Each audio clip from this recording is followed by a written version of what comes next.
Welcome to the Women in FM session here at NFMT. It's great to see so many people ready to rock. My name is Wendy, and I'm with the conference, and I have the honor of moderating this session as well. We're going to do a few things to get started before we really dig into some of the topics that I know our panel is ready to talk about today. So you've been seeing some things as you walked into the session, maybe some quotes rotating through the screen. These are all ones that we found that we really felt resonated with us as women in an industry, as women as wives, as moms, as sisters, as daughters. But here's one I came upon lately, and I thought it was a great way to start our session today as we start to think about sharing what it means to work with women, to be a woman in the FM space. Growing up, I never knew a relaxed woman. Successful women? Yes. Productive women? Plenty. Anxious and afraid and apologetic women? Heaps of them. But relaxed women, at ease women, women who don't dissect their days into half-hour slots of productivity or prioritize rest and pleasure and play, women who aren't afraid to take up space in the world, women who give themselves unconditional permission to relax without guilt, without apology, without feeling they need to earn it. I'm not sure I've ever met a woman like that, but I would like to become one. I would like us all to become one. Today's panel is made up of three fantastic women. We've had a lot of fun talking about putting this panel together, and I think you're going to see that over the next hour and a half. We have Karen Jones, Jennifer Treater, and Paula Spies, and you're going to hear from all of them in a little bit. But first, we want to talk about what our goals are for this session. As we came together to start planning, I asked these women, what do you want to get out of this panel, and what do you want our audience to get out? And here's what we came up with. We want this to be an inclusive session. We want everybody to feel safe and able to speak their thoughts, their feedback, their opinions. And it doesn't matter if it's perfect, and it doesn't matter if we stumble, and it doesn't matter if we forget what we were going to say, because I do that all the time. But please know that this is a space for everybody to share and to speak and to be heard. And with that, we want it to be authentic. Your voice, we want to hear who you are, we want to hear what you're thinking about, what your challenges are, what your joys are, your victories. We want to hear all of those, and we want to hear them from your voice. And we want it to be interactive. And that's where the next slide comes in. We have a few options today to bring everybody into the space. We're going to use online polling at menti.com. Now, if you can hop on your device, if you'd like, go ahead and drop in the code 51161956. And when we get there, we'll launch that first question. I'm going to give everybody a moment just to kind of pop in, and then we'll go into our first Menti poll. And I am told that if I hit two buttons in the right order, in the right way, that poll's going to come up. So ready? Make a wish. We're going to come back to that one in a minute. Sorry, folks. I've got to drag back to the beginning. Like I said, this is so authentic. This is so authentic. And right now I have a 16-year-old daughter at home who just felt something go through, and she's like, yeah, Mom's trying technology. I can feel it. I tell her every time. Anyway, let's start with this one. I want to hear about our superheroes. I want to hear, if you had a superpower, what would you want it to be? I think I'd have to work on the tech side of things. Sleep. I like that. And hey, if you don't feel like jumping into the online world of things, feel free to let us know verbally as well. We'd love to hear your voices. Swim forever. Nice. I like it. A lot of us like to be off the ground, it looks like. Some definite flying. I like the teleporting. Yeah. Invisible's good. There's some mind reading here. That can be quite a superpower, used for good or not so good. Strong. Multitasker. Excellent, everybody.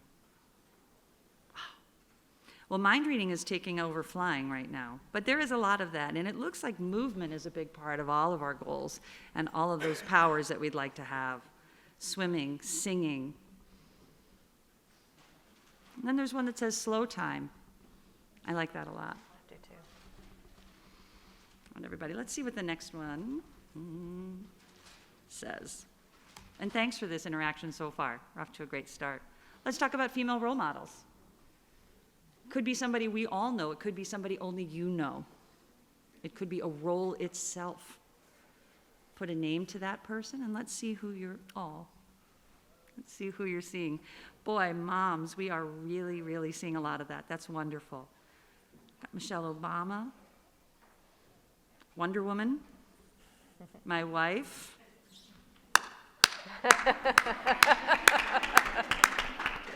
That is awesome. Let's see if I can scroll down and see a little more here. Professors, Margaret Thatcher. Wonderful. Lots of family in this answer. Lot of relations getting that coveted role of role model. All right. Now let's go back. Now, you don't have to use your superpower for this one because I'm going to give you a plane ticket. You guys can go anywhere you want. Where would you go? First class, by the way. And we'll even throw in a TSA frequent traveler number so you can just go right to the front of the line. Excellent. Oh, man. We could really put together a nice tour here. Florence, Bora Bora, Paris, Africa, Italy, Hawaii, Ireland, the Caribbean, Bali, home. Yeah. I hear that. Wonderful. Wow. I think there's some serious bucket list trips coming up here, so I hope everybody gets a chance to maybe pick up one of those plane tickets and do this. Let's go to the next one. There she is. Stand by, please. All right. Okay, we're going to move back to some habits. What would you, if you had a habit that you'd like to just throw in the trash bin, what would it be? I got the nail biting. I've got it bad. I'll say that. That is definitely one of my worst. Oh, I've got a sister in the room, nail biting.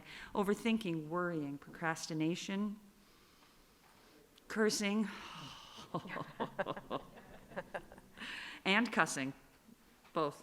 All right. So there's a lot here. It looks like I'm seeing a lot of things that go on in the mind. The worrying, the procrastination, overthinking, overworking. A lot of things that start here. Maybe we can think about how we could work through that as the session goes by. All right. We already started on this, but this is the one that we're going to use to really dig in to learning a little bit more about our panelists. But first I want to hear from you guys. What's your walk-up song? We have respect. By the Queen herself. Eye of the Tiger, Silence. Nice. Walking on Sunshine. Just Dance. Champion. I Will Survive. Heck yeah. Wonderful. There's some great songs that we're seeing here, and they're very, very, very much the power anthems that they are. It makes a great playlist. Let's see if maybe we can put one together. You need to put a mixtape together. Yeah, I think we might have a Women in FM Spotify list at the end of this. What do you say? All right. Okay. So, thank you for all of your feedback. We are going to start talking with our panel now. And with that in mind, I am going to start. I'm going to tempt fate, you guys. Don't tempt fate, Wendy. Quit while you're ahead. Ah, good. All right. Let's go back to our panel. I'd like to introduce them to you. Right next to me, I have Jennifer Treater. She's our lead AP and principal at Hendrick. Right in the middle, we have Paula Space, Principal of Sustainable Workplace Solutions, and Karen Jones on the far end, VP of Learning and Partner Solutions at Next Up. So, Jennifer, I want to hear your walk-up song, and then I want to hear a little bit about you. I can't pass this question. You cannot pass this question. My walk-up song.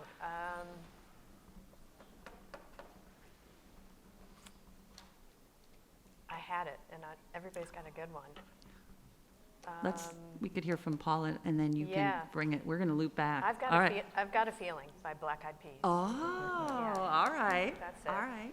I need that in the morning, but I also need that to inspire me if I'm going on a run, just to finish it for sure. So I like that upbeat. I am Jennifer Treater with Hendrick, one of the owners of a full-service design firm, and I've been in the business for about 30 years. I became an owner when I was 30 years old, which was really shocking for me at that point in time in my career to find someone who believed in me at a young age that I could do this. And I would say mentorship has been a big part of my career, to have individuals for so many different backgrounds to show me how to move forward and to believe in me when age doesn't always put in place years of expertise or experience. So I feel very fortunate to be amongst a talented group of panel and look forward to sharing and learning from you guys today. All right, Paula. All right, I'm Paula Spies. I have very recently become principal of Sustainable Workplace Solutions, a small boutique advisory firm. But before then, I've actually had a quite varied career. I have lots of interests, and that's been true even in my career. I started life as a chemist. I moved into creative content development and technical content development of all kinds, written, video, animation. I found my way into real estate technology, where I worked for many years. From there, I worked my way into consulting, and so I was most recently at a Big Four consulting firm, and I was there for several years, and now I'm back on my own again. And we want to know what you walk up to the plate before you take that big swing. What was that? Your walk-up music when Oh, you're I'm so walking sorry. up to the plate. So somebody else said that as well, I noticed on the Menti, and I think it's because of the weather change, but walking on sunshine. Nice. Wonderful. All right, Karen. Well, hello, everyone. My name is Karen Jones, and I currently serve as the Vice President of Learning for a wonderful, wonderful nonprofit organization called Next Up. And there are actually cards on the table that all of you have. And our mission at Next Up is literally to advance women in the workplace. And we do so through the power of community, by opening minds. We do leadership development, and we have all kinds of great discussion, training, conferences that are designed for women as well as our male allies. I have been in the talent management and learning and development and human resources industry for over 25 years. I've worked for companies that you all might recognize, the American Express Corporation. I served as head of talent management for Ulta Beauty. Gotta love Ulta Beauty and the beauty. Just have to love the cosmetics. And a few others to name. So my walk-up music, I'll tell you all this, it depends on generation. So mine would be I'm Every Woman, and depending on how old you are, it's either by Shaka Khan or Whitney Houston. It all depends on how old you are. So if anyone is saying, who's Shaka Khan, lean over someone and tell them. Yeah. Awesome. Thanks for the versatility on that. That's terrific. So I think what we heard from the panel just now is they really, all of you, really have some moments in your career where maybe you were stepping into a role for the first time, or you were the newest member on a team, or certainly in a completely new industry or a new position. We were talking about what that feels like to be the only. You walk into a room and you are the only. Maybe you're the only woman, maybe the only engineer or architect, or the only person under or over a certain age. And I've asked our panel to reflect upon a moment in their career when that really struck them, when it happened. What were those feelings? And what was the process to work through that? Was it a frustration? Was it an exciting moment? Was it an obstacle, or was it an opportunity? Paula, I'm gonna just go right to you on that one, because I think we can hear from you about that only feeling. Yeah, I have to think that everyone's had that feeling to some degree, like you said, like you're the youngest in the group, or somehow you turned out to be the oldest in the room, and you're not sure when that happened. Sometimes it's very visible, and like age or anything else that might be obvious, and sometimes it's invisible. So for me, I think a lot of it has been finding myself being the only introvert in the room. And I think that that's not something that's visible. Like even for me, this is a humongous deal, and really doing something that's different. But I think you find yourself over time, if anybody in the room, especially the women in the room, if that's something that you struggle with a little bit, You're really having to learn to elbow your way into the conversation. I think that this has really impacted me as when I'm in a leadership role, because I like to make sure that I go around, the room or around the Zoom call or whatever it may be, and give people the space. So one thing that I think people don't realize about introverts, it's not that we're shy necessarily, it's that we like to think about what we say as well before we say it. That may not be true in a social situation where you just blurt stuff out because you don't care, what you sound like. But in a business setting, that's very true. So giving somebody a little bit of space and not, I don't think an introvert loves, oh, I think I'll call on you first. And you're like, wait, what?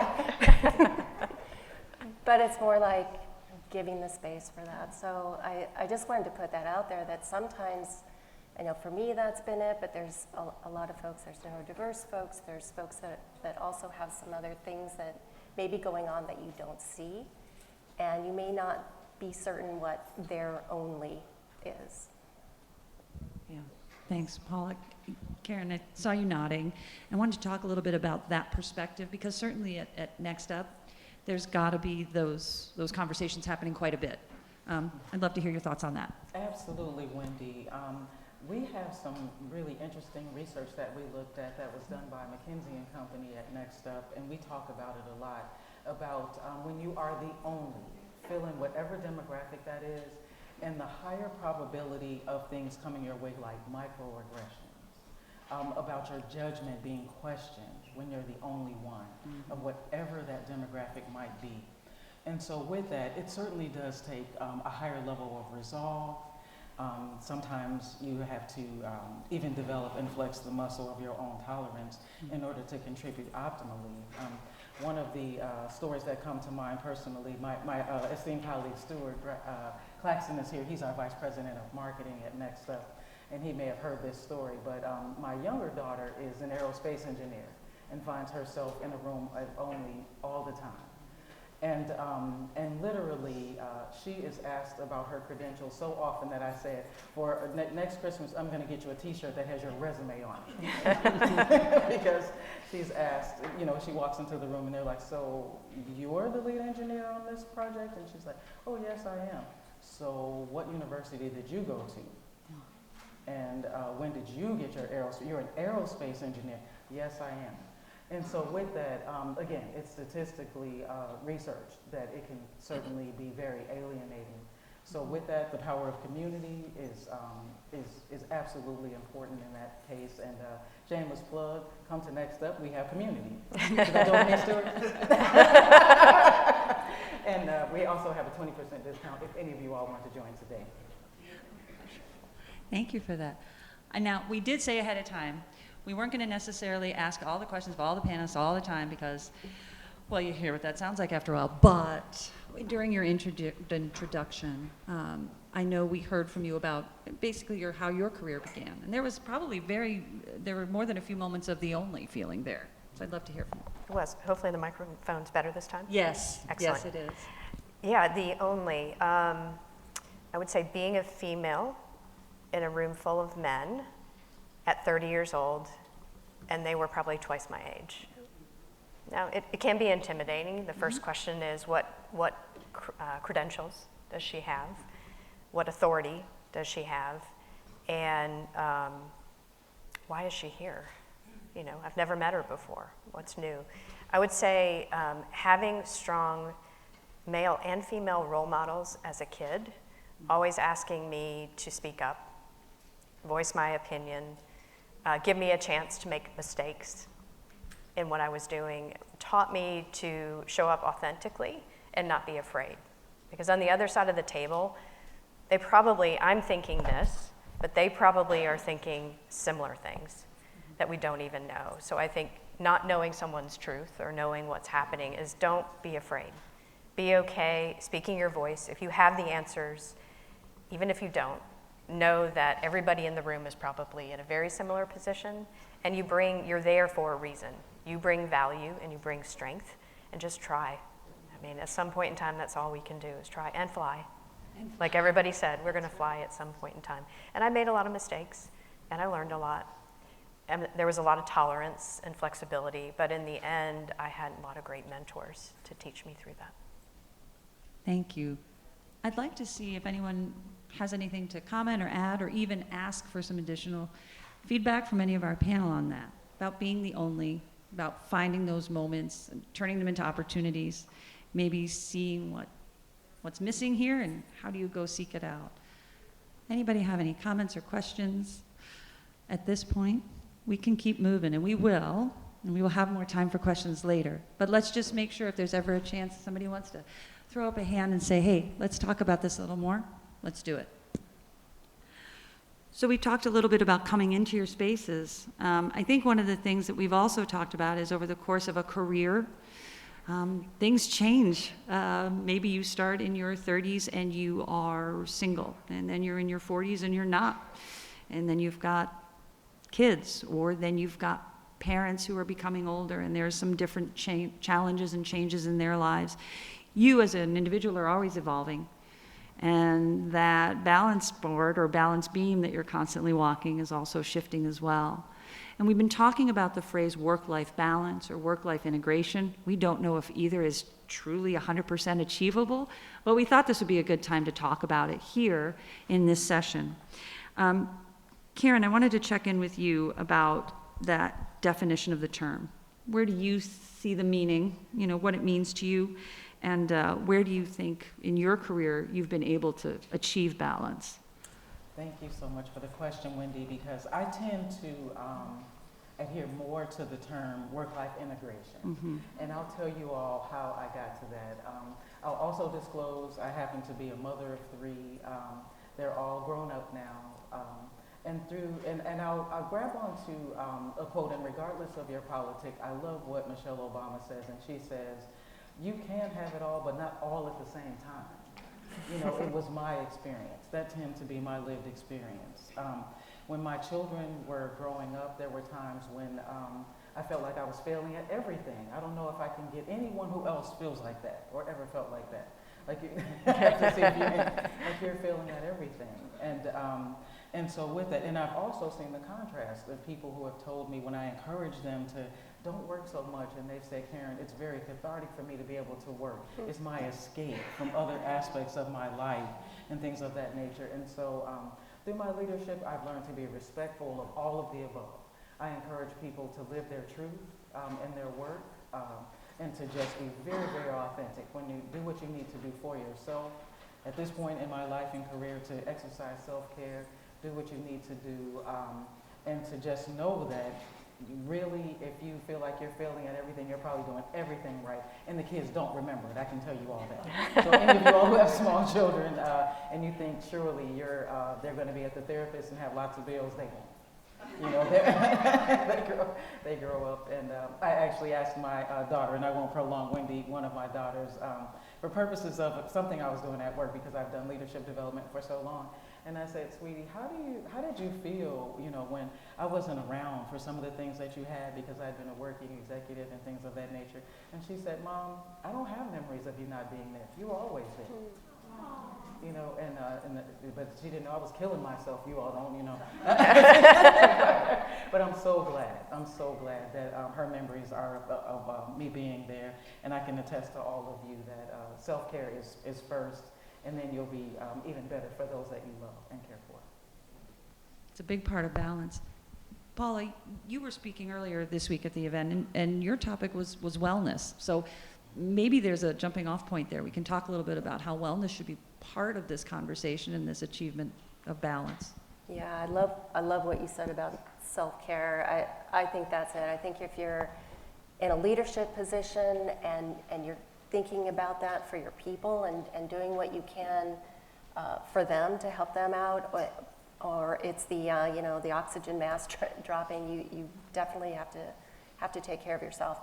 That's right. We were speaking earlier in the week about wellness in the workplace, and part of that really is making space for yourself, either in the workday or if there's policies you can put them into place at work as well, and making sure that you do have, if you use the word balance or integration or whatever is appropriate for your life, yeah, it's number one, Yeah. for sure.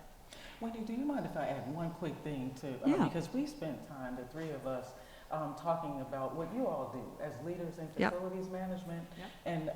And we know and acknowledge that there are times when you just have to be there in the office. You don't have the luxury of working from home and things of that nature, and so it becomes more complex. And we acknowledge wholeheartedly that it takes even, more strength of integrity to say, here's what I need to do. And sometimes you just have to just bite the bullet and go in and do what you need to do. So we wanted to ensure that you all know that we did talk about that, and we absolutely acknowledged it. Yeah. Many of you worked straight through COVID-19 and all of those other things, and so it became complicated. So we certainly desire to hear from you with those complexities and see how we might Yeah. be of help. That's true, and I think, Jennifer, you were in a session earlier today where you were speaking about return to work post-COVID. When are we going to really be done with this term? COVID was bad enough, now it's post-COVID. And it's not going away.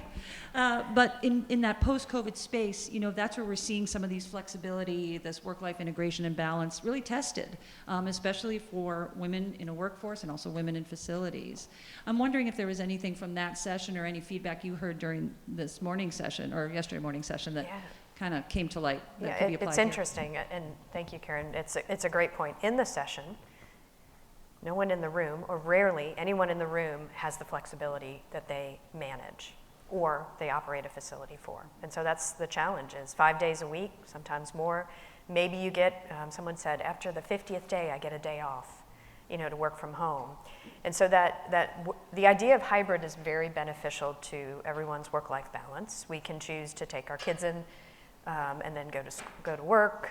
We can leave early, be with our kids at dinner and go home. But in a facility role, you don't always have that flexibility, or sometimes you do. It's a little bit harder because you're always on demand. And so I think what came out of the discussion was, in order to have balance, in fact, I recognize a familiar face. Good to see you again. In order to have balance, the hard part is inconsistency in managing your facilities adds more burden to what's happening. And I think being able to find a way to build consistency, or that one little habit, that would be my advice, is give yourself some grace. Karen said it, Paula has said it. Give yourself some grace and find just one little habit that you do every morning. Every morning I give myself 30 minutes and I just ride a bike, I walk, or I don't work. So it's hard in that role, and I don't think I have the answer, but that was the common theme this morning. So I don't know if everybody else agrees with that sentiment. I'm going to bring up a poll question that we talked about, and if you guys want to go back into Menti, we just brought it up, and one of the goals was to really understand here from folks here, how are you working? How much of the room here represents a blended or a hybrid? How much of us are in that remote or that in-office only? So it looks right now from some of our responses, hybrid is still pretty high. Okay. We're just going to keep this open for a moment because we're going to toggle over to one more question similar to this. We're seeing some more in-office, but remote only is definitely lagging, and that makes sense, and it really reflects what we've been talking about here. Our next question, so let's compare that to the rest of the organization. Now think about people who, the stakeholders of your buildings, the occupants of your buildings. Are they students? Are they in the medical field? Are they office workers? And we'll see if there's just any kind of either overlap or more of a contrast. Seeing about the same. And I'm going to ask the audience something that isn't here in Menti. Have your return to work expectations changed in the last year or so? My husband's company, he was sent home like the rest of us in March of 2020. He works for a financial institution, which insisted up until the Sunday they called him and said, come get all your stuff, we're kicking you out of the office. But they insisted Saturday at midnight, we are business as usual, until they weren't. He was home for 2 or 3 years and they said, you're going to come back 1 day a week. A year ago they said, you're going to come back 2 days a week. And last week they said, you're back 3 days a week. Is anyone else seeing shifts towards a higher expectation of in-office throughout their organizations? Could I see a show of hands? Are we starting to see more? So those facilities are going to start shifting again. You kind of went to one end of the pendulum. Now you're swinging the other way. So I'd like to talk, and I'm going to just throw this. We talked about panelist pickleball. We're just going to throw a ball out and see how quickly they can like bat it around. But I think what I'd like to ask from you guys is where are those roles then going to go to next? You know, what does the FM do when the return to work patterns are shifting? How do they anticipate that? How does that change how they do their day-to-day? Okay, you guys are looking at me. We talked about this this morning. One of the biggest things in an FM role is you're now agents of change, and not meaning you change things. Right. You have a very HR-related role. One of the guests this morning shared very kindly about the fact that individuals work anywhere. By working anywhere, you may move somebody's things, their items are missing, you're constantly having to play catch up, there's no consistency. So being an agent of change requires a lot more tools in your toolbox. It requires a lot more people. Probably the HR role, the marketing communication role, and the champion role are probably the three prominent things we see coming to light that can be your toolkit, helping you guys facilitate that direction. Because it's hard, there's not consistency. Right. So some more complexities, a little more layer to the role. Is anyone else feeling that here? I'd love to hear from somebody who might maybe had to take on a new task or learn a new skill or come up with a new strategy that they hadn't earlier. Paula, I'm wondering if you've seen anything like that as you work through some of those new topics that you're delving into through your entity, through your workplace. Right. So I deal with a lot of clients, so I haven't been personally on the facility side, but definitely serving clients who are facility leaders or corporate real estate leaders or technology leaders in the real estate space, and we see it. We see the gamut, but I think one of the big, I love what you said about agent of change, because I think that's absolutely true right now. Used to be, you'd have a few hundred people on a floor, and that was very consistent, and you knew what you were doing, and then everybody went home, and now you don't even know. You're as flummoxed as everybody else on how many people are going to be there from day to day and what's coming down, and you're used to now going down to 30 people, and now it's going to be 300 again. Like what do you do with that? How do you manage that? So all I can really say is that's I think the number one issue of the clients that I've served in my Big Four advisory role, and even moving into, like right now I'm focused more on sustainability and well-being in the workplace, but it's still the same questions, like what do you do when leaders are constantly changing their minds, or workers have shifting needs as they move forward, or everything is just in flux. I don't have words of wisdom around that. I think it's just everybody's navigating it the best they can. That's right, and that's something we talked about too. In some cases, there's not a right choice or the wrong choice, there's a choice. It's not a right answer or a wrong answer, there's an answer. I'm going to add one more thing. The answer is this. I'm going to give you the answer. The answer is talk to your people. That's the answer. Yeah. Communication. Yeah, and that's the thing that I think is just not being done enough, is really understanding the needs of the employees and the needs of your customers as well, and in terms of what those employees are doing. And you just have to talk to people and figure out what is the best path forward for your organization. Wendy, if I can add to this great dialogue about what do we do in this great time of ambiguity. At Next Up, we realized through research that we've curated and conversations that we've had with so many female leaders that women were absolutely disproportionately impacted through COVID. We know that. I think everyone knows that. And then you as leaders in facilities, I can say this, and I would leave this to inspire you. With all great changes that come through, there are great opportunities for innovation. And Paula's comments prompted that thought for me. There's an opportunity to create something new. And you all are the leaders that could actually create something new. Because I was so impressed. I had this wonderful conversation with Eileen, and we were talking, and she was explaining to me where we've come with facilities and where the industry thinks it might be going. But literally, you all are the architects of where we might go, of what the office of the future might look like.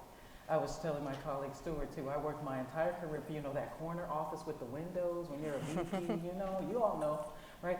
And now that's not a thing. My kids are like, the what? You want to go to an office? They're just, no matter how many windows and what the skyline looks like outside of that, they're like, no, I don't want to do that.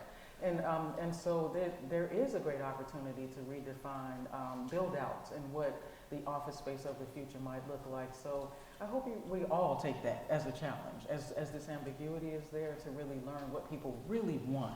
Like you said, Paula, to listen and to understand what people want and create that. I would love that. I'm wondering about that communication piece, and I'm wondering from the audience here and from everybody in the room, who feels comfortable that there's a flow of communication that's helping this process move forward at your company, at your organization? Where do you see those opportunities to have those conversations? Let me bring a microphone over. Let's go. First of all, first hand raise for the day. Thank you. And let's hope she's not an introvert. I'm sorry. Thank you for the conversation, the dialogue, and pulling these pieces together. When people left the office and came back from the office, it disproportionately affected women. And I've got a long 40-plus year career that in facilities, but around engineering, construction, procurement and construction, EPC. So I work with all of that. And that requires, you're using the word communication, and my head keeps saying collaboration. What's hurt women when everyone dispersed from the office, and in my world, it is mostly a male-dominated world, that the amount of collaboration I could have access to as the only one really hurt. That the ability to have my voice heard, but also to get just generally the support. And even in the old days, when back in time, still being the only woman, but there were also a few other women in administrative roles within the organization. And there's a level of support there of understanding, what women experience. So what I would like to see companies do more of, we had a come back to work call, 40% of the time, and virtually it was just ignored or overlooked, or I don't see it. But I'm a person who works on the road, not in any of the hybrid or in-office scenarios. But I get around and I see a lot of places. And what I would like to see is some form of collaborative team building be a regular piece of the workplace. So no one's coming back to the office, and they gave people the option to come back when you wanted to, but 40% of the time, and no one's tracking it, no one's, as far as I can tell, doing it. I don't really know everywhere. It's a big global company, but the point is some effort to have collaborative, whether it's just the engineering team or the sales team or any of the teams, and then it has to be a conscious effort to create these events, and that costs money. But you know what? They're saving a whole lot on my internet. I pay for my own. They're not paying for it. My space to keep warm and operate, the business from. So all those savings need to be restructured into some collaborative team building, frequent events. That's my opinion. No, that's great. Yeah. I think it was EY's research last year. Over 50% of the employee population globally is craving that in-person connection for mentorship and an ability to understand their team, grow, and build that trust. So once you've had that connection in person, you build relationships through personal stories. You feel much better when you're on the other side of a Zoom or Teams call. Yeah. So it's a great point. 100%. It takes about 18 months to learn a new habit. We all learned a new habit, and now we're learning it again, and many of you are going through that evolution of the change. So having those moments curated more specifically are a great idea, absolutely great idea. I think there was a question over here too.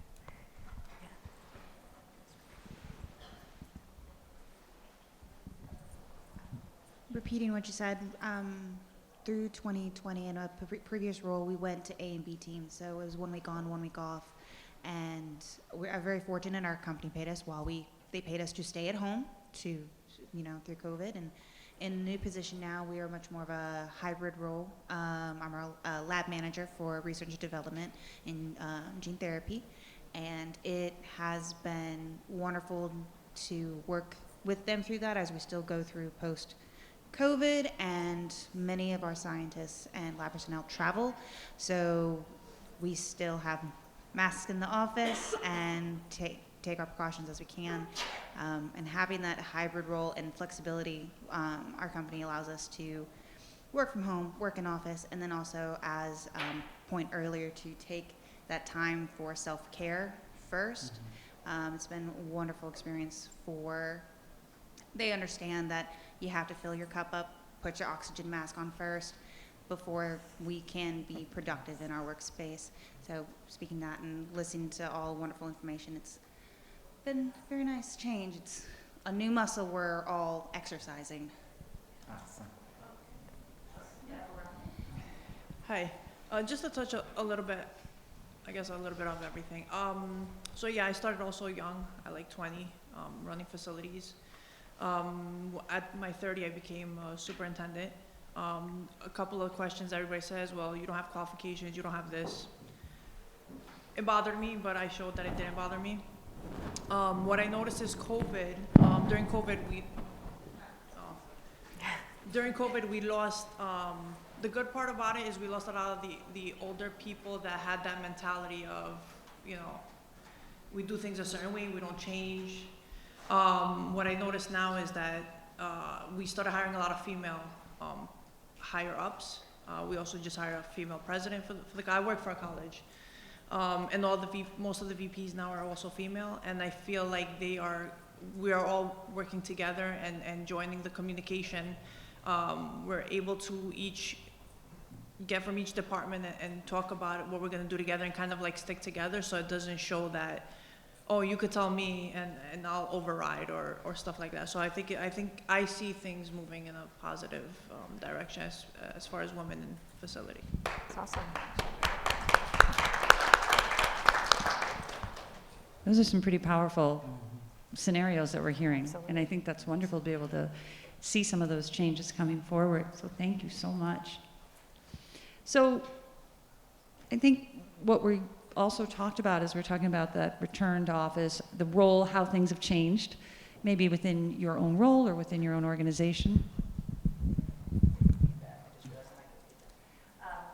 Also means that you as a facility manager, you have an opportunity to get a little more creative, right? We talked about that too.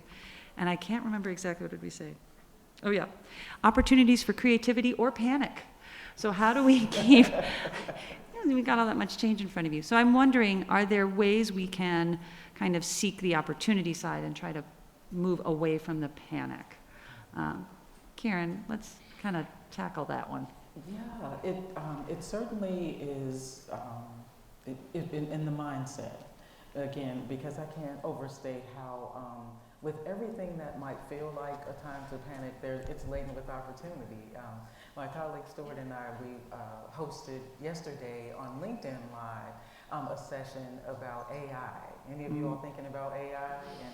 And it was this very compelling research that we partnered with IBM Research to do, and it was talking about, and just to use this as a corollary example, about how women, as opposed to our male counterparts, are much more trepidant about AI. Like we're much more worried about it taking our jobs and things of that nature. But our male counterparts tend to see it as more of an opportunity for creativity. So I say we as female leaders, and I'm not calling us leaders, everyone, because of the numbers of direct reports, we're all leading something. If we're leading ourselves, we're leading, whatever the plumbing, redo, whatever it is, we're leading something, right? And so with that, it gives us the opportunity to lean into that creativity and to really explore it and to not be afraid. Our male counterparts have so much practice, and Stuart, I know the joke you were telling me yesterday about how men will look at a job description and they say a couple bullet points that they can do. They're like, yeah, I could totally do that. And we go, this one, oh, I can't apply because this one, I don't have it, you know? So, and we have to get past that and really, really press in and lean in to the opportunities that are there. And so that was certainly what I meant by that, Wendy, when I said with this big change that's happening with real estate, commercial real estate, build outs, what the office looks like, the breaking down of the physical walls and the physical space of facilities. What does the future look like? And these leaders in the room that could use their creativity to actually design that. Yeah, I think just earlier we heard maybe a little bit of a glimpse into the future. You know, some of those opportunities that the organization provides us to take care of ourselves. I just want to ask, given that new kind of opportunity to really invest in that self-care, was that something that you approached with excitement? Were you a little nervous about actually taking advantage of the opportunity? Yeah? It was the first place I worked that gave that opportunity to be able to take time. I've had a lot of challenges with older grandparents and parents that I had to leave at a drop of a hat. My manager, he says I don't work for him, I work with him, and it's been wonderful. We're here together. He's relaxing at the moment.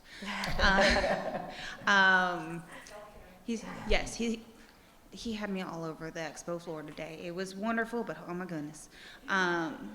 But no, I had the opportunity to leave, and the first time that happened, I was like, "Are you sure? Like, I'll have my phone on me. I'm gonna check my emails. Like, I'll get those POs done. Like, I'll do things." And he just looked at me and said, "Don't you dare answer your phone. I will call you if the building's on fire, and I will call 911 first." He's like, you can't do anything if something's on fire, and metaphorical or actual. And so it has been a wonderful transition. It is still something. I've been with this company for about a year and a half, and since day one it's been like that, and I'm still getting used to it. It's nice. It's so wonderful to go, hey, I want to work from home today, or make a plan to work from home. I work with our facilities as lab manager, so I'm mostly, on site 99% of the time, but there are days I go, I'm not in today. I will get my emails done, get my work done, but I'm just not in today. And it's been a very nice, wonderful change for that. Yeah, I'm going to send this over to Paula, because I'm thinking about, thinking about how as an individual you walk that line. And I guess we can ask everybody here, you are about to put your out of office on. Do you make sure somebody knows how to reach you? You don't want to leave your personal cell phone, but you're worried that something might happen and somebody does. And, you don't want to be viewed as unreachable. So as people are looking at, Paula, this kind of new opportunity with some of these wellness opportunities and some of these other features that are being built into this future, hopefully, how can we take advantage of them without some of those concerns, those nagging thoughts, maybe the return to what we've always done and move into something that's more balanced and better? It's okay to say you're not sure, but you did come up with the other, you said you didn't know and then you did, so I'm going to see what happens on this one. Well, the one thing that I thought of, I'm not sure if this is answering your question 100%, but even going back a little bit when we were talking about, work-life balance or integration, I always went back. I've done it all, from having very structured work hours to being 100% remote, either in a job or because I was working for myself, and then everything in between. And honestly, I'll still take flexibility any day of the week. But the challenge with flexibility, especially the more flexibility comes the ability to partition your personal life from your work. Yeah, it's that's it. really, really hard. And everybody's experienced that. And you have to do some kind of boundary. So I'm not sure if this is answering your question 100%, but in terms of being reachable, oh God, sometimes you have to give your cell phone number. But I actually tell people just, look me up on LinkedIn and send me a DM on LinkedIn, because I look at that a lot, but I feel like for some reason, you know, I have the opportunity to pull it instead of being pushed to me. And I think that's a lot of it.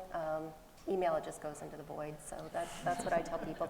You all are actually perfectly welcome to do that, by the way. I like hearing from people, but that's part of it. But I think, again, it goes to that partition, and one of the ways I do that is I don't work in my bedroom.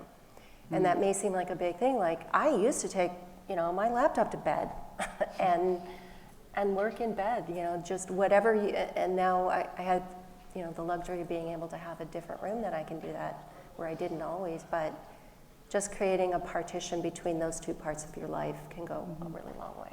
Yeah, yeah, thank you. Okay. Yeah, no, I would add to that. It is hard. I do remember early in my career someone saying, you have to trust in the people on the other end when you're gone. Right. And yes, they will probably make mistakes, or they're going to learn from it, or there's someone else they can go to. But as soon as you respond, you've opened up the floodgate for them maybe not feeling as trusted, or you having to be the only one to respond. So I think it takes patience, because I do genuinely want to help, but I do have to pause and say, is this taking the voice or the responsibility away from someone that really needs a shot that I had at some point in time? I definitely still make mistakes on it, but in the end, I think that was really great advice to help me. Can I add to what Jennifer said, because I love what both of you said, Paul and Jennifer, about how do you create those boundaries. And are you all familiar with Dr. Maya Angelou? You know, she has this wonderful quote, and I quote it all the time as one of my favorites, and she says, courage is the greatest attribute, because without it, you can't exercise the others. I see some nods heading, you all are familiar with that quote. And literally, sometimes it just takes the courage to just say no. It takes, and it can definitely take courage to do that when you think that you could sacrifice, because what the leaders here at the table have said is real. But if anyone wants a tactic, like we work, my teammate Stuart and I, in our entire organization, we work fully virtual. There is no physical office space that we have. And so at the end of my day, I ceremonially get up and I turn off the light in that office. Now, sometimes I go back to the computer in the dark, and I might, like, out of curiosity, but it's a way to just demark. So some of you may be looking for, like, what do I do tactically in order to tell my brain that it's time to cut off, you know, when you're working hybrid or and not able to leave a physical office. So if anyone can take that tip, just create those boundaries like these leaders talked about, and then have the courage to hold to those, because it can literally give someone else the opportunity. Using the word courage, the courage to say no. Another thing that I think takes courage is the courage to ask for help, a raise, another hire, something like that. And so, first of all, again, if anybody has any questions related to that more specifically, or if you've had an experience where you were able to successfully lobby for one of those things, I'd love to hear about it. And then maybe you guys can think about it as well. We'll get some examples from our panel too. Thank you. I just wanted to share something that was profound in my life when I was scared. Being afraid is the opposite of courage. And I was invited to speak at some pretty high-level legislative and regulatory body testimony. I had to create testimony for some hearings. Never had done anything like that, and really wasn't sure why me, but I was afraid and figuring out what to do, and a wise friend of mine said, think of this. It's a saying, many of you have probably heard it, 85% is just showing up. Anyone here heard of that before? Yep. Okay, well, I thought it was some ancient philosopher, piece of wisdom that said this. Does anyone know who said that? I believe it was Woody Allen. So the point is, when my friend said that to me, I said, I thought about it for a minute, and then all of a sudden, then she said, you're going to be there for a reason. And so it clicked. And I went to that public policy testimony, and it was just a breeze after that. So 85% is just showing up. Believe in yourself. know that there's a reason that you're there doing whatever it is you're doing, no matter how small or how scary or the situation may be. Thank you. I just wanted to share that. Yeah, that's awesome. So, showing up for the ask, showing up for that moment. I don't know. I'd like to see if anybody from our panel wants to take that one. Excuse me, maybe Jennifer, something Yeah. on? You know, I always say to people in my office, this, I mean, probably not as gracious of a story. You're starting at no. You can't go any lower. So just ask. No matter what I put in front of no, it's still no. And it does break down the fear. I think we have a big fear of failing. We have a big fear of somebody not believing us. We have a big fear that we're not worthy. Maybe I'm expressing my fears, thank you. A big fear that somebody's going to say no, I won't be asked back. And we are there for a reason, or we have a opinion. We have a reason why it's important to us. And knowing that the worst thing you're going to get is no, or the worst thing is you won't be asked back, it's okay. If you did everything you could and you showed up authentically and you try your best, in the end, something will happen positive. It likely won't be a no, or you're not called back. But just know that it's scary for everyone, and I think it's just making that leap, showing up, and understanding that in the end it's going to be positive, no matter what the outcome is.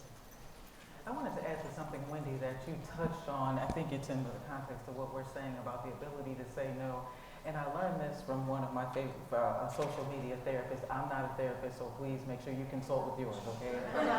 But and it's something that I suffered from. And it was, Wendy, when you said about the fear of asking for help.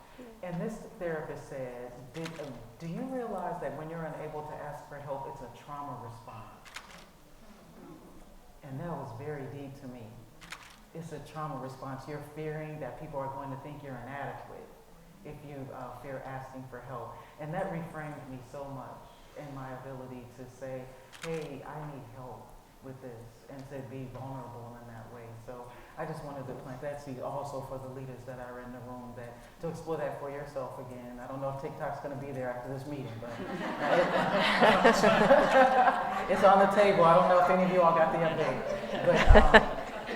But you know, I had to explore that for myself, certainly, because I was one of those people who just could not ask for help, because I was just so afraid that people would think that I was inadequate and couldn't accomplish the goal. That fear can show up a couple different ways, right? You can feel it physically, Absolutely. it's mental. I don't know about anybody else, but sometimes when those moments come, there's a little bit of a racing heart rate, there's a little bit of maybe a little flushing, and I think about those moments, and it is helpful to think, if you look past the answer, and if it is the no, what happens? There's not a cliff, there's just a turn in the road, right? You're not falling off, you're just going around a corner. And we're talking a little bit about some of these traits, the ability to feel vulnerable, the confidence to ask for help, the courage. And those are some leadership qualities. We hear about that quite a bit. We always talk about those leadership qualities. And Karen, as you said, we are all leaders of something here. We lead from wherever we are. And so that could be a team, a staff. It could be a project, an initiative. It could be a household. It could be anything. So I think when it comes to actual leadership itself, we've talked about, on our planning call, we were talking about some of these ways in which we show up. And it's a choice how we show up. And then the word leader or leadership, is it a trait or is it a title or is it both? So I'm wondering if anybody wants to just throw out maybe a couple traits of what they think a leader is. Give us some words that come to mind when you hear the word leader. Kind. Confident. Listener. Motivator. Understanding. Flexible. Cool under pressure. Collaborative. Inspirational. Sharp. How about up on the panel? How about some words you think of when you hear leader? I mean, I think all of those, actually. Yeah. The word that comes to mind all the time is active listener, or the words, I should say. Listening really can, being able to step back and hear other people's voices, understand, engage, collaborate, know the greater room, collective minds around you. So everybody has something to bring, and I think that's what makes a strong leader. Yeah. I heard quite a bit of compassion and that listening piece, and I think sometimes that those traits aren't necessarily automatically aligned with leader or hadn't historically been automatically aligned with leader. I'm sensing that that's shifting somewhat. Paula, what do you think? Yeah, I was just going to say I'm up here doing somersaults of joy in my head when I'm hearing the words that you all tossed out, because I relate so much to those. And yeah, I don't think that was always the case with leaders I've had, especially early in my career. I wouldn't have put all those, but the ones that you remember and the ones that have been super inspirational, and I, you know, I'm gonna say I'm certainly not perfect, but every single one of those are things I aspire to as a leader. And if you can hit those things, I think you're doing a lot right. So I think that was amazing. Yeah. I think, if I missed it, but one of the words that comes to mind is authenticity, being authentic. Sure. And being smart enough to know that you don't have to be the smartest person in the room, metaphorically. As a matter of fact, I think the best leaders know that they build teams with people that are way smarter than them. At least I have. And that's the folks that work with me are way smarter than me, and I'm so honored to be their leader. You know, and so that's what comes to mind for me. We shared a lot of traits that were desirable in a leader or that you thought of when you heard the word leader. Would you apply those traits to yourself? For anybody who shouted it out, would you apply those traits to yourself? That's great.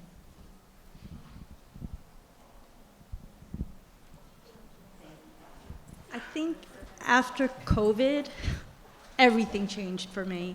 Whereas I was very rigid, structured, watched the clock, all of that disappeared after having tragedies in my life. And then I connected with my team on a whole other level once I got back, and really, really appreciated. I hate to say this though, it shouldn't be this, that something happens that makes you change your ways, but I think I am an incredible leader now because I'm all those things that you guys shouted out, and I wouldn't have said that before. I was Yvonne about Yvonne, and now I'm not. And I feel it, I feel the energy, I really think it's good stuff, and I think I'm in a good place right now with my team as a result.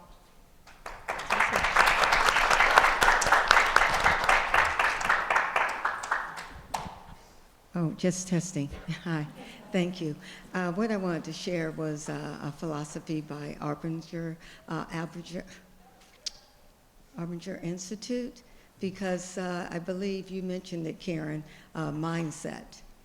And when we're talking about leaders, we're always thinking about what we have to do, or what has to be done, or what's been driven from the top that's coming down to the bottom. And I think what else was communicated here is being able to talk and communicate, and that's why I use the word of engagement.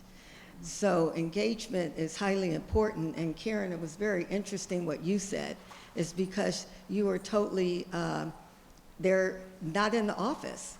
So you have to think about what are the creative ways of engagement for, I don't know how many people you have in your staff, but how do we all communicate? So I look at this as you have to change your mindset as a leader to have an outward mindset. And the outward mindset is going to be how you look at people as people. And you take away the barriers and the roadblocks that are there, because they're in all of the leadership that we do in our daily lives. And that's why what you said earlier, which I wrote that down, collective team building relationships. So how do we begin to restructure? And with, you mentioned, Karen, or one of you did, AI. And with all of this coming into play, then how do you make these adjustments? Because the main adjustment for us, we're in facility management, the majority of this table that I'm with. And in our facility management group, we have, someone said this earlier, yes, they have to be at the office. because that's where the people are. But we are at headquarters. So when we're at headquarters, we can do any of the ones that we've seen there, remote, at home in the office, or hybrid. And remote happens to be you working somewhere else, but you can come back. So we have all four. Wow. But we all need to come together, my opinion, to see each other in person. Because whether you set it up on a quarterly basis or a biannual basis or annually, you have to bring everybody so that they can converse and see each other. So I had an experience. I have my colleague here with me, Nicole, and I make certain approvals. And on those approvals, if I don't know who the person is, I'm not approving it. So what I did is I rejected it. And then it came back and they like, well, why did you do that? Because they're a part of the team. I'm like, well, I don't know that. And so it almost takes a visual at one time or another in this type of environment that we're in. And I do want to share something else. I was the type of person before COVID that was at the office every day. I felt like I needed to be seen. Because if I wasn't seen, then I don't think they know what I'm doing, even though they know I'm working, but they don't see me. And when I had the difficult time on February 28th or whatever year that was, when they said, didn't say pack up your desk, they said go home and we'll contact you. And then they set us all up appropriately with our laptops, our chairs, our everything. And then they said stay home, and now we are gradually coming back to the office. And as we are coming back into the office, it might be mandated 1 or 2 days or whatever it might be, but I'm going to tell you, we're coming when we want to come, even though that's not the designated date. But the other part is what all of you have said. I like that cutting out the lights, I will tell you that. You can have it for free. because we all sneak back in. And I try not to send an email or anything or try to do anything at 9:00 p.m., but you feel relaxed. You're able to have a different work-life balance. And I really am going to say this. COVID happened for a reason for all of us. And for whatever reason that came about, it's about change. And that brings change in technology.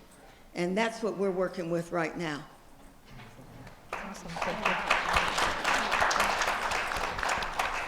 There was a lot of creativity in some of those things you were sharing, bringing the teams together, finding a reason, finding a cadence to bring everybody together. I usually ask him if he wants to. You sure, John? No? Okay. Had a shot. So, ideas for that collaboration, because somebody else, we talked about the word communication, or is it collaboration? Does anybody have an activity that you do as a team on a regular basis? What does that look like? Do you have Zoom calls? Do you have all-in lunches? I mean, how does your team, how does your community within the FM space come together? And what do you do to foster that collaboration? Or are you looking for ideas to foster that collaboration? Does anybody have a wish list of how they'd like to be engaged with and connected? Got you. Oh, thank you. Hi. I kind of had a question, I guess, just for everybody in general.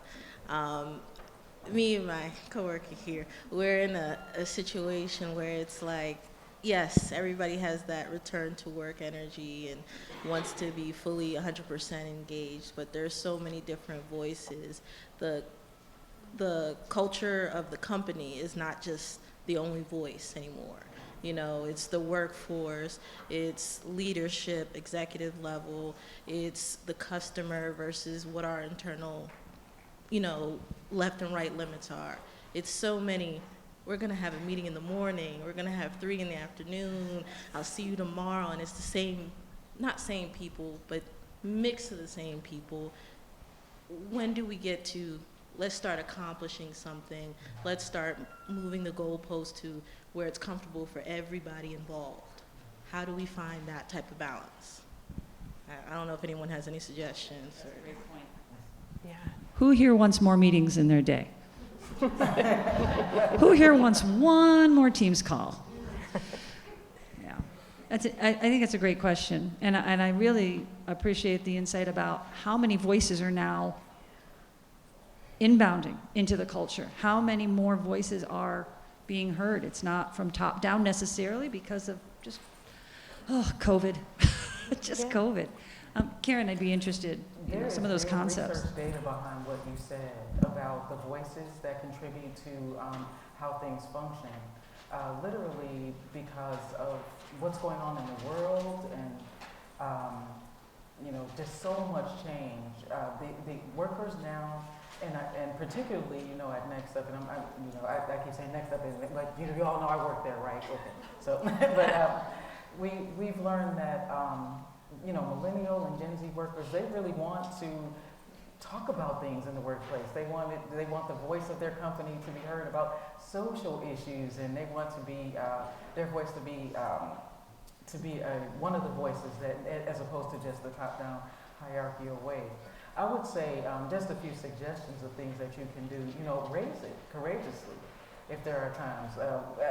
One of the jokes that I stole from one of my colleagues, he says, meetings are the practical alternative to actually getting work done. And so, and I know when we have tons and tons of meetings too at Next Up, but raise it, and literally you can ask, and things that are asked very tactically by way of a form of a question seem to be less intimidating. So you may want to say something like, "So let's talk about," or could someone just let me know what we hope to accomplish in this meeting?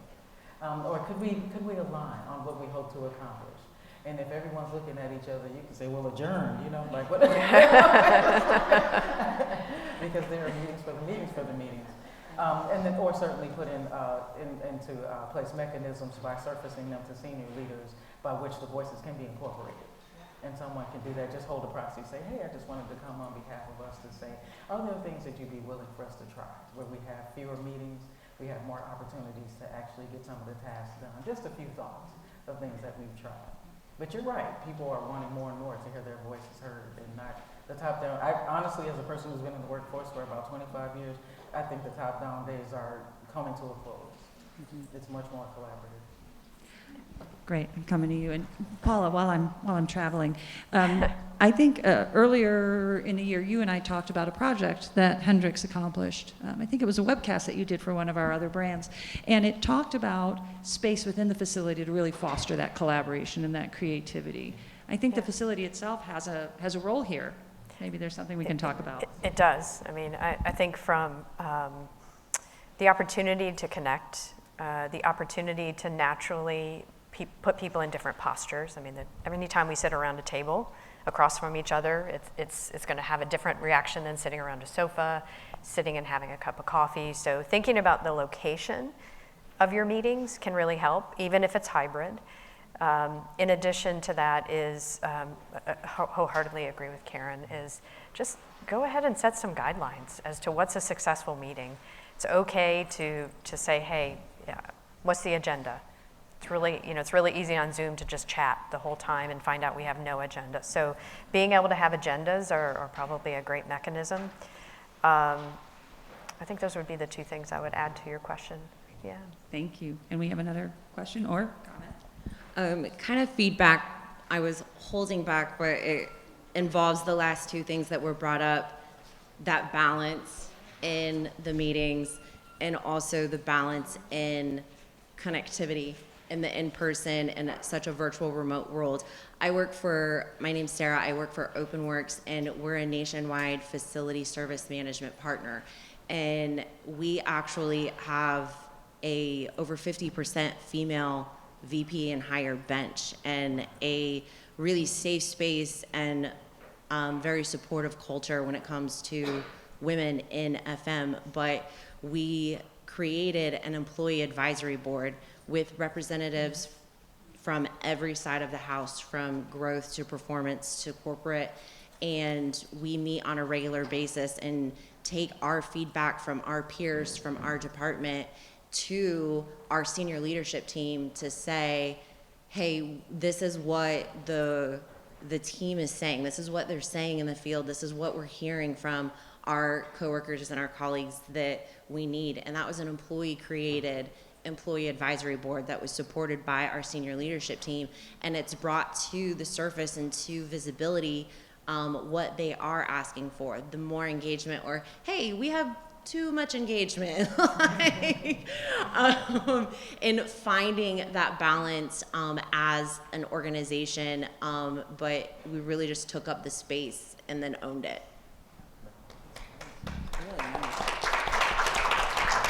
I have a follow-up question for you on that. Anything surprising that has come from this committee? Unexpected? Not very surprising topics, as most of them have been brought up. You know, hey, I'm a woman in a male-dominated industry. Like, how do I get support from my male colleagues? By the way, thank you to all of the men in the room today, because just taking the time is part of creating that safe space. And by safe, we don't just mean physically safe, like we're not going to get hurt, but that safety of like, you can be the only one and be comfortable. That's the safety that we're looking for. So not any like very surprising topics, but the cool or satisfying part about it that has come out is the support from the leadership team, the support from senior leadership. And we've heard a lot about it the past couple of days, of attaching it to what's important to them, like understanding our senior leadership internally, our stakeholders are attached to turnover and the risk of bad Glassdoor reviews. So we said, hey, we want an employee advisory board to enrich our culture as an organization so people stay and our reviews go up. And that was something that they were concerned about. So we attached it to their value, the stakeholder value, to get the topics that were important to us about, we need more support for our remote workers that are less engaged, and we need less meetings so that we have more productivity time. We need, DE&I and all of those things, that we were able to create that visibility for that support. That's awesome. I think advisory boards are kind of an interesting concept to explore. And who's to say it has to always come from top down, right? There might be opportunities, yeah. The best ones don't. Yeah. Thank you. Hi, I'm Pei Wu. I am the president of a company called MWBE Unite. So I love the conversation that's going on. A couple of things that I just wanted to kind of add on. One question about having ideas about cross-pollinating, connecting people. Through COVID, I was with Cushman & Wakefield, and during that time, we were able to start a new initiative, even through COVID, with all of the FMs and the different account teams on site. My operations analyst was able to put in place a program called Exposure Expo, and it was designed to actually cross-pollinate between the accounts, for people to be able to explore different jobs by talking to the experts and the leaders in different parts of the organization, so that when you, even though you're not in person, you're so busy in your day job, you can actually have a forum to talk to your peers and talk to the leaders to explore a different area that might become your next job. So that's one idea about kind of connecting people. The other thing that I wanted to highlight is that we talk about all the titles, and that's position power. Every single one of you has personal power in whatever sphere of influence that you have in your day job. Some of the best things that I saw through COVID, when people were talking about, and the C-suite and the leaders, everything came to a grinding halt and nobody had the answer. Not the people who had the highest paychecks. I mean, they were looking for ideas. So you have, in your network, the ability to actually connect and influence, and the companies that did the best coming out of COVID were actually connecting the dots between those types of people. So take your personal power, lead with your influence, lead with curiosity, because when you start to ask questions and it makes people think, then suddenly they're like, well, what ideas do you have? and then all of a sudden you might be owning something, you know, might be something else you add to the plate, but then you're in a place to actually influence and make the change that some of the things, you know, the challenges that you guys are highlighting. So anyway, that was it. That's great. Thank you so much. You know, talking about some of those, that sphere of influence and how you become comfortable moving within that sphere and maybe moving outside of it. We talked a little bit about how the role of mentoring and also sponsorship can really help. But we also talked about the fact that we use these words, we throw them around, and not really sure exactly how grounded we all are in understanding what a mentor is versus a sponsor, what the obligations are on both sides of that relationship, and then how do we do it? So maybe we can talk a little bit, Paula, let's talk a little bit maybe about just grounding those terms, and then we can talk about where we can start to use them and work them and have access to them. Yeah, I think it's might be interesting starting with me, since we talked about this a little bit. I didn't really have that. I think I had it somewhat a little bit in particular spaces, in particular you know, workplaces and things like that where I had that, but I didn't have that person who kind of guides you through, right? Or who's looking out for you, or who gives you advice. And the one thing I would just say is, you know, try to find that person if you can.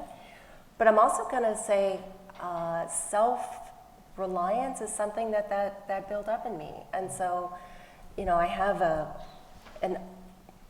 you know, personally, I have a philosophy of just ongoing learning and ongoing development and ongoing growing. And so I've read, you know, 4 million books at least. And, you know, since YouTube came on, I also watch a bazillion YouTube videos and podcasts and everything else I can get to build up the skills that, you know, first identifying what skills do I need to build up? How can I grow those skills? How can I develop them? What is next? And I think that's one of the reasons that I've had so many mini careers in my life. I mean, I feel like I've, you know, if anybody looked at my career path, it's probably going up, but it probably did this. That suits me, and I think that's great. But that idea of that mentor that you can go to and ask questions, and a sponsor would be something that I can't even imagine having a sponsor, but that would be amazing. So I'd love to hear like somebody who's had a sponsor that would be better at saying what the difference of that is. Like like conceptually I know, but I wouldn't know what that feels like. But the only thing I would add to that is, even if you have an amazing mentor or sponsor or both, don't forget to rely on yourself first and foremost for finding out learning what it is that you want to go after, and finding the information you need, and learning what you need to do, and continuously improving.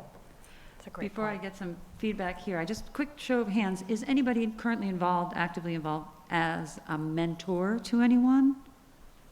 Thank you. And is anyone here being mentored? Wonderful. To those being mentored, is that through a structured thing at your company? Yeah. Personal and professional. Kind of organic? Great. All right. Thank you. I'd love to hear, Jennifer, any additional ideas? My name's optional. At this point in the day, give yourself some grace. I am. Yep, there it is. Hey, you. Back at it. Sorry, Jennifer. I have a mentor, and I am actively a mentor. And I would say I learn from my mentee every day. So it's an active role. Being able to understand as a leader what an individual is feeling on the other side of the table, and being able to step back as not being a leader, but put myself in their position and see how I can grow has been very rewarding. It does take that active listening and not coming with any bias or any preconceived notions. As far as having a mentor, it's been rewarding to step back and understand where my blind spots are. I think that's been the biggest thing for me, is that, you know, it does take self-reliance, but sometimes you need someone to talk you through that situation and see where you can open your mind, where it isn't. That's great. Karen, just, something tells me there might be a few thoughts rattling around there about mentorship and mentoring. For sure. I sit in the same position as Paula, where I didn't really grow up through my career with a lot of mentorship or sponsorship, and so I totally relate, Paula, to that self-reliance. And I can tell you this, I wish that I had good mentorship and sponsorship, because again, much of the research, we do so much, as you all can ascertain now. At Next Up, we do a ton of research, and it shows that those who are sponsored, they're like 18% more likely to get to advance their career from step to step if you have a sponsor. So if any of you all aren't familiar with the difference between the term, mentors are people who can give you advice and things of that nature. Sponsors are people who have the positional power to get you there. Mm-hmm. You all know what I'm saying, the difference in that? And so just being able to know who those are, and first and foremost, the leaders here have said something that's essential to the mentor and sponsor relationship. Know what you bring to the table. As female leaders, oftentimes we don't feel like it's classy to self-advocate, to really talk about what we bring to the table. And if we can use some coaching from our male allies that are here, our male advocates in that space, who tend to do it better than us statistically. And finally, just another tactical tip from my heart to you all, and that is there is hope. If you don't have someone that you can say is my mentor or sponsor, have what we call at Next Up a personal board of directors. That's a group of trusted advisors around you from any point in your career that'll just give you real talk. I have people from all parts of my career. I can send them something and they can say, Karen, this is not your best work. Absolutely. You know, like, you can do better than this, or this is amazing. And so surround yourself with people who will give you honest answers about your work, and who'll give you their networking connections, know how to advocate for yourself. Just a few tips from my thoughts there, Wendy. Yeah. And helpful to hear those distinctions, really, that sponsor, that mentor. So we're coming up on about a 20-minute mark before we're wrapping things up and heading over to our reception. And I want to make sure that there's opportunities to ask any questions, open-ended. It can be about any of the topics we have or haven't tackled yet today. We'll keep talking a little bit right now about some of those career development pieces. And I think we were speaking as we were preparing for today's discussion, we were speaking to the ingredients that helped a transition in your career. Maybe a promotion, maybe a new role completely, or a new industry completely. And I think those ingredients can be attributes. They can certainly be the role of a mentor or anything like that. Again, I'm going to do the panel pickleball, throw it up and see who wants to take the first swing at it. But I'd love to hear about those ingredients, that transition aid that really helped you get from point A to B. I'll go first, Okay. there, because mine was profound. And it was literally gaining confidence. I'll just tell you all that authentically, as they stay straight with no chaser. I spent a large part of my career feeling like a victim of why I was stuck, and it was everybody else's fault, you know.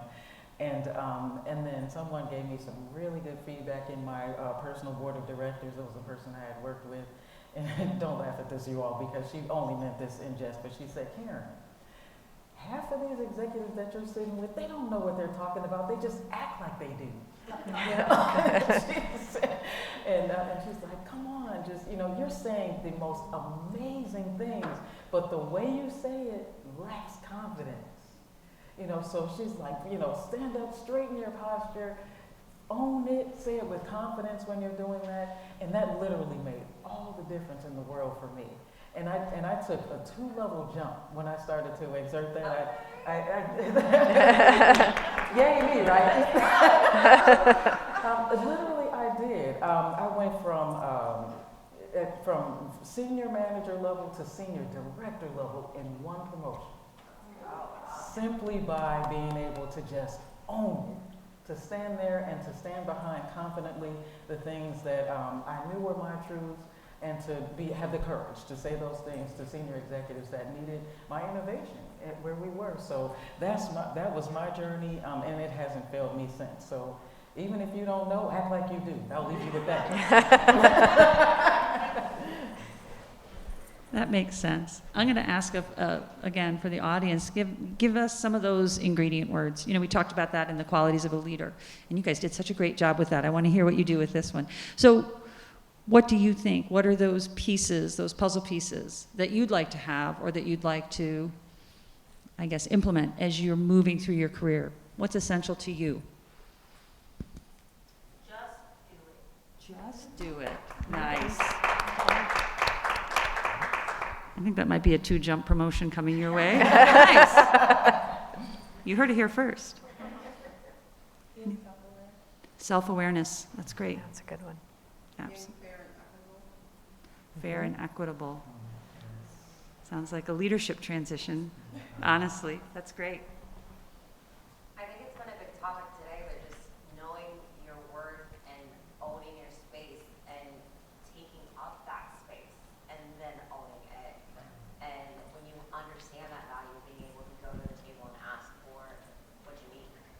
Being comfortable in that space, right? Yeah. Staying in that space, Knowing not just how renting. marketable you are. Yes, if you can't get it there, you know how marketable you are to go get it somewhere else. That's true. That's great. Can I toss one out? Yes. Totally echoes what you were talking about. I have this stuck up on a little sticky note that's so stained and old now, but I still follow it, and it's as if, and that's really just act as if you deserve it, you know what you're talking about, you belong. I follow that a lot. Okay, I'm shamelessly stealing that from you. That's a pretty good hashtag. Absolutely. That's a great one. All right. Any other questions on that piece or any other ingredients we can share?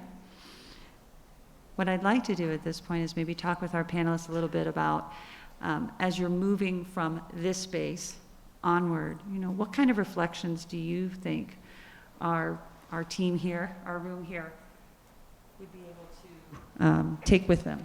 Maybe something that we can come back to. Ask that again. Yes. Thoughts that we can take with us, that we can come back to. That as-if post-it. What's our new post-it? I mean, the as-if should stay. Absolutely, that's a good one. But do we have any new post-its that we could start thinking about applying to our mirror, to our dashboard, to our laptop screen? I'm not sure how to articulate this well because it's been said, is, you know your worth. I mean, stare at yourself in the mirror and say, I am good at this. I am very capable. And tomorrow, I'm going to recognize that differently. That's great. Thank you. Go ahead, Paul. I mean, I know you already had one, but we're going to make you come up with another one. Top You it. can't do better than that. Stop it, I dare you. I'm going to say speak up. That's not always easy, but really let people know your thoughts and your ideas, let people know about your accomplishments, let people know what's going on that's going right and what's not going so well. Just keep speaking up. I think I'll say, don't be afraid to live your truth. Be authentic. You know, as I mentioned to you all, I'm raising a couple of millennials, and we talk all, they say, you know, Mom, you're just so courageous. And, you know, I said, Mom is just like over 40. You stop caring really what people think, you know? And, you just, and so one of my daughters said, she said, Mom, I should write a book called Why Wait Till 40? And I'm like, yes, write that book. Why wait till 40? And I tell them all the time, I'm going to lend you not only my 40-year-old courage, my 50, because I'm in my 50s, y'all. And I'm like, I'm going to lend that to you all. Be courageous. Go for it. Don't wait for 1 second to do what your heart's desire, because it's out there for you waiting, and you can accomplish it. I leave you all with that. I like those Post-its. So we also heard the appreciation for the gentlemen who've come to the session. And we've been having a lot of fun playing Pass the Microphone to a lot of women in the session, and including our panelists share. But I would really love to hear from a couple of the fellows here today, and I'm going to throw a microphone in the face with a question. I just want to know, when you came here today, was there a specific goal or a specific objective that brought you in those doors? John's going to tell us. See, last year my colleague Susan raised her hand and said, I have a question.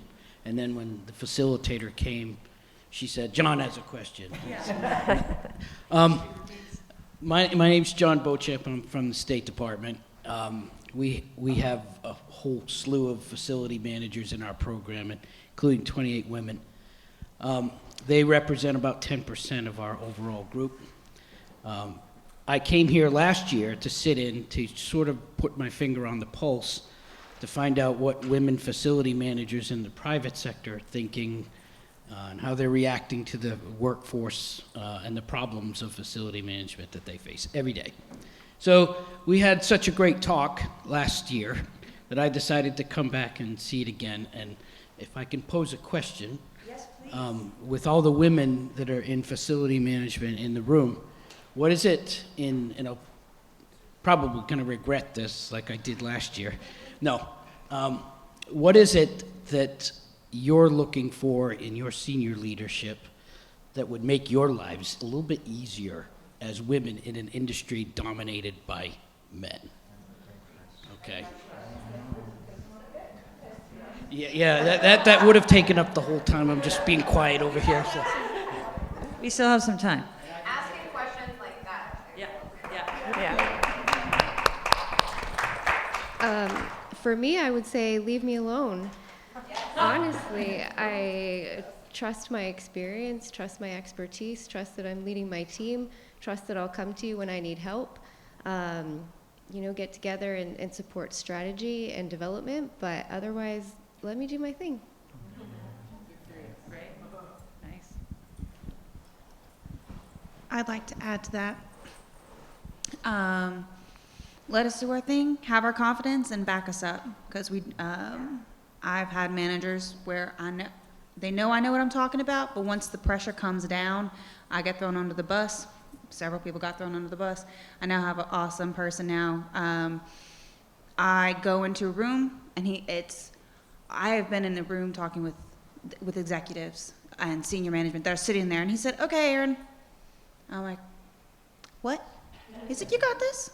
Go ahead. You know exactly what you're talking about." And so that backup and support and the visible confidence in our work. The private confidence is great. I know a lot of people appreciate that, but also having that public confidence and backup is wonderful.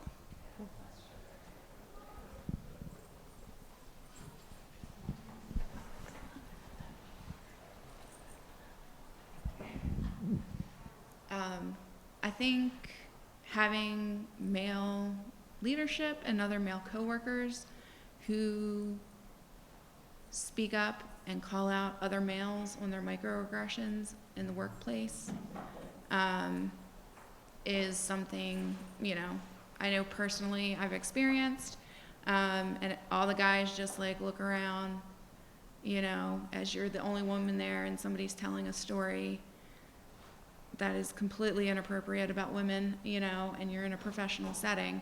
And unfortunately, I can sit there and say, what the heck, as much as I want, but until it's coming from the top down, as, culture changes, you need that. And, men calling other men out on those, biases, those microaggressions in the workplace is really, important, I think. Thank you for that. Has anybody I was going to say, also start thinking about maybe some qualities that you are seeing right now in your senior leadership that you want to keep on keeping up. I'll go quick, so you can go. I said it when you first asked, but asking those types of questions, but the burden, not putting the burden to educate male leadership or even male coworkers on the females, and to kind of dovetail off of what she was saying, having that backup, and off of what she was saying, I don't need a man to rescue me. I am capable of doing my job. Trust me to do my job, but don't leave me out to dry, having that backup. But in those social settings, having that male backup to educate because in my experiences, there's very few actually very evil, malicious male coworkers out there. Most of the time it is microaggressions of just uneducated ignorance, you know, so it's a multi-pronged approach of we as women have to understand our value and know we're going to face certain scenarios no matter where we go. We can go to the grocery store on our own time and face the same scenario, so it's not always a personal attack, that we have to watch what we're projecting, but it's also an approach of like, they need to educate themselves as well on those microaggressions. So I would elaborate to say, like, taking the weight of females having to educate male coworkers on what a microaggression is, and then supporting it of like not discrediting or discounting like, oh, they're just being girls, or like, oh, they're just being sensitive or whatever. It's like, no, we're just being decent. We're just being humans. Like, let's quit dehumanizing everything. Like, be decent, you know? Very good. Here we go. I thought so. I think another important thing is the upper management needs to really listen to us, not just hear us, but to listen, actively listen, and to strive to understand, but also to be understanding, I think makes a very big difference. That compassion and that active listening, that definitely came up. Absolutely. Yeah, great question. Thank you so much. I'd love to know if there's anyone else, any other gentlemen here. Now, I know I'm going to put you right on the spot. Not only is this a presenter for NFMT, and he's presenting tomorrow, he is also filling in for a colleague who couldn't be here. And now he gets to talk into a microphone. Thank you very much. I'm Jim Lieberg. I'm also with the State Department, and I'm an introvert too, so I have to really think about this myself.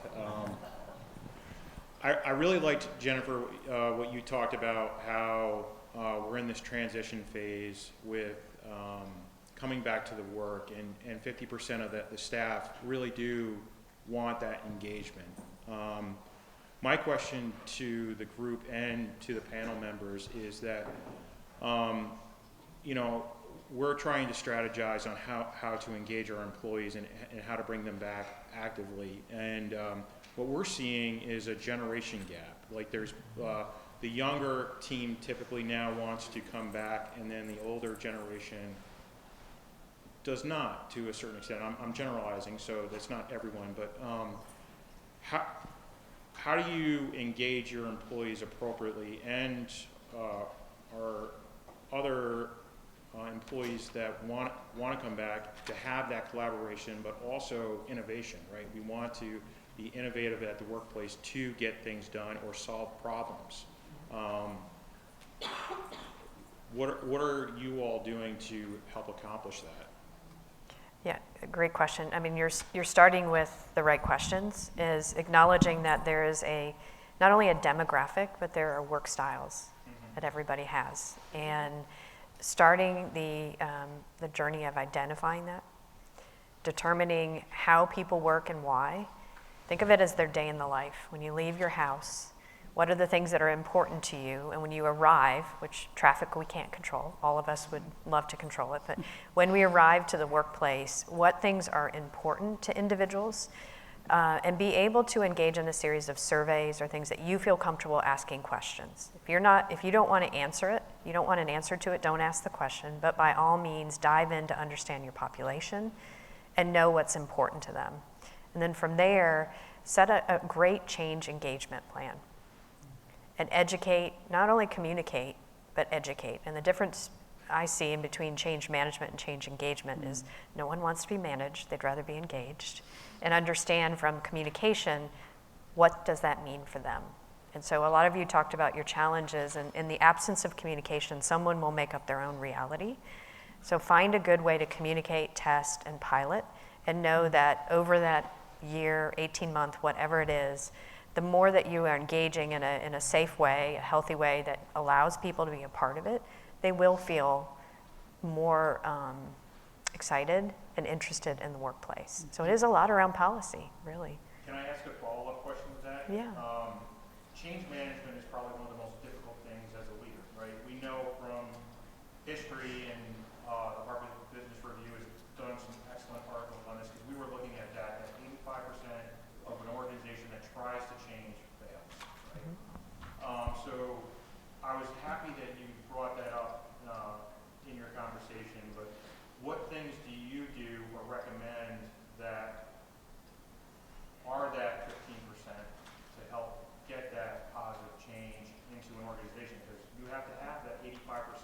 people wanting to do that. Yeah. So what are your tactics? A few things. I mean, I think it starts at the beginning in bringing all of the necessary parties together. So the HR team, the leadership team, the HR team, the comms team, the facility team, you name it. Everyone at the table, and making sure that the definition, someone mentioned the meeting that never has an end, what is really the definition? And that's hard, because sometimes you're having to call leadership to the table and say, what do you really mean?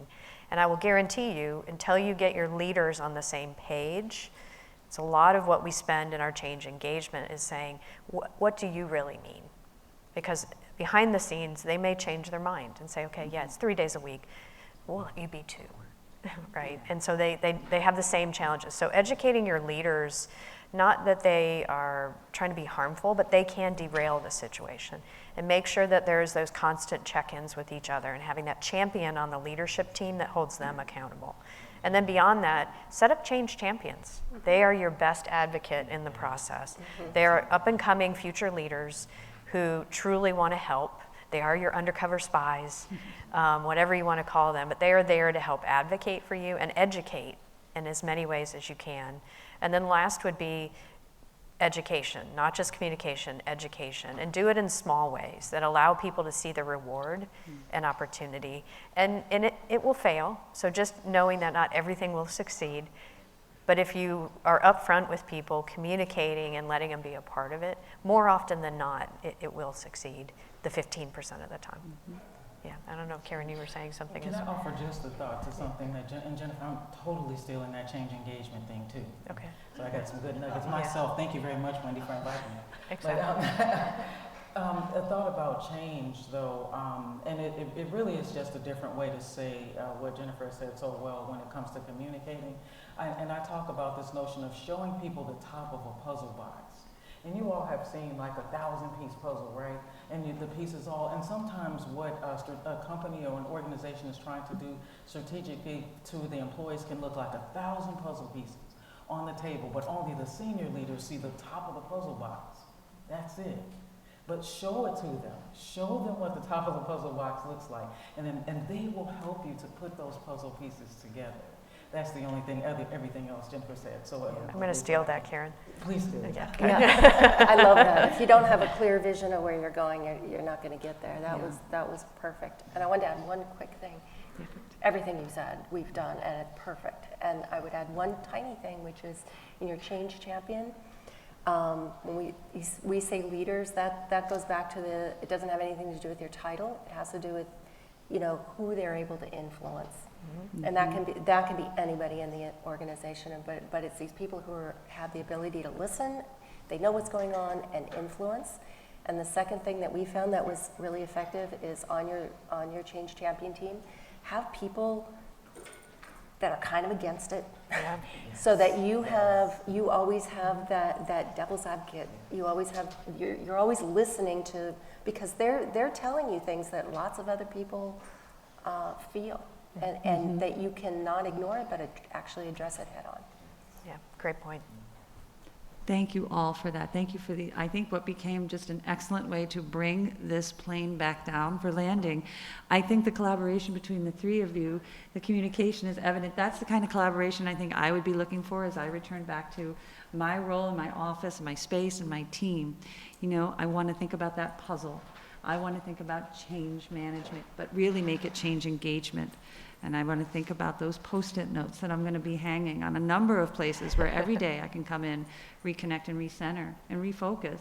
So I would like to say thank you to Karen, Jennifer, and Paula for an excellent panel. We really appreciate your time. Thank you. Thank you, guys.